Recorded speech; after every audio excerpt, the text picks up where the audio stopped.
Well, hello, welcome. It is May the 4th. May the 4th be with you. I know, I love that joke today.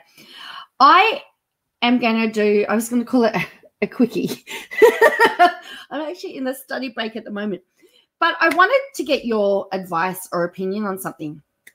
So I understand a lot of countries have stopped travel to and from India for various reasons. And they've stopped travel because of the fact there's high COVID cases. So, but here's the question. I know in the US, citizens and permanent residents are allowed back. But Australia, don't you love Australia? Australia has taken the extreme step of banning anybody from returning to Australia, even local citizens. So yesterday, the 3rd, the travel ban came into effect. So there is risks of fines and jail for anybody that breaches it. There's no passing go, no collecting $200, you go to jail. So they're saying that if you breach the rule, you can face up to 5 years in jail or heavy fines. So they're using the Biosecurity Act. So the Australian Broadcasting Corporation, ABC, has said it's the first time Australia has banned and put in place criminal sanctions for its own citizens who return home. Critics are saying it's immoral and un-Australian. 57% of positive cases in quarantine have been arrivals from India. So that's their reasoning.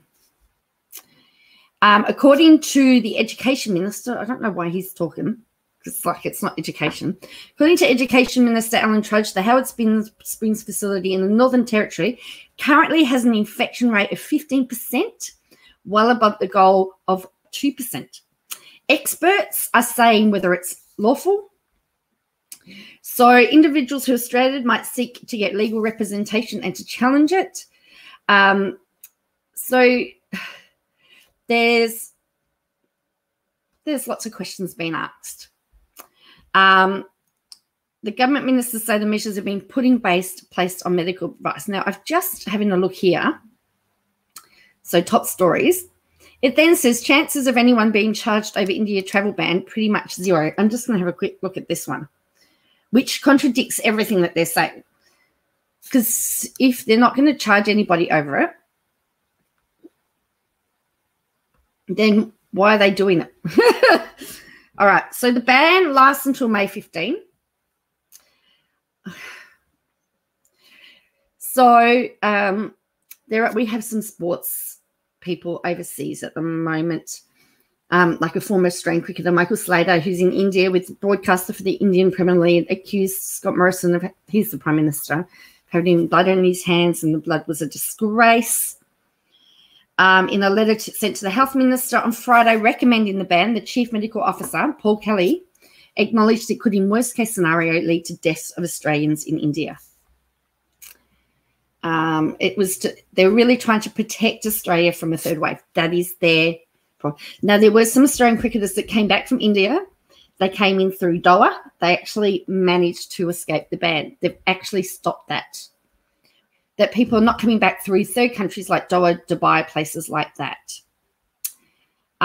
It's going to be very, very interesting to see what's going to happen. So he's confident that flights will begin again. Will begin again after May 15. So I'm going to put the articles in here. So tell me what you think. Do you think this is a good idea? And I'm interested to hear what people from the outside think. I know what our media is full of what everyone's saying on the inside. So Shadow Foreign Affairs Minister questioned why the government introduced the penalties if it had no intention of enforcing them. Thank you, Penny Wong, for asking the question that I wanted to know. Why are you saying if you come back from India, you're going to get fined and put in jail, and then say, oh, no, we're not going to enforce it? We've got a simple question, and I think many questions Australians do. Why did you announce it?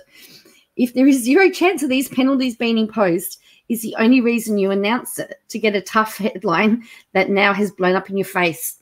Yes, somebody spilling the facts. That's not the way to handle this global pandemic.